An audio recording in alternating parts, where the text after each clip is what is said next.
सर्दी बड़ी सी, मैं स्कूल टीचर सा उदों, तो पिंड च छोटा पिंड सी, तो चाह की दुकान कोई नहीं सी, ठंडी हवा वगी तो बीबी आ गई। उस आख्या मास्टर जी चाह पीनी जी। मैं क्या चाह कितों की भैन? उस आख्या इतने दुकान शुकान कोई नहीं, घरों बना के लियानी पैनी।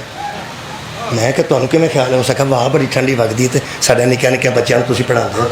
चल उन्हें अंडा एक दो ते बॉयल करके देसी ते नाल चाह कर दी। मैं क्या भैन तेरी मेहरबानी, कमाल की। वो मैं तो चाह नाल चाह पी बैठा, वो त्रीजे पल का कहती है बच्चे कल कोठा लिमना आ, दो त्रै जमातां कर कोठे ते चढ़ के ना गारा तो कोठा लिमना। मैं क्या भैन मेरी ये स्कूल है। हो सके मैं की आख्या जो स्कूल है तो मैं की आ बैठी हाँ, बच्चे जान के तो कहानी उत्ते चढ़ जाएगी जल्दी, तो लिम लाँगे बदल पे बनते हैं तो कोठा लिम। मैं क्या भैन जी ये बच्चे पढ़न आते हैं, ये गौरमेंट का स्कूल है, गौरमेंट का स्कूल है। दो त्रै बार जो मैं आखे तो जवाब दिता ना, हो सके फिर अंडे भी गौरमेंट को खाई देना।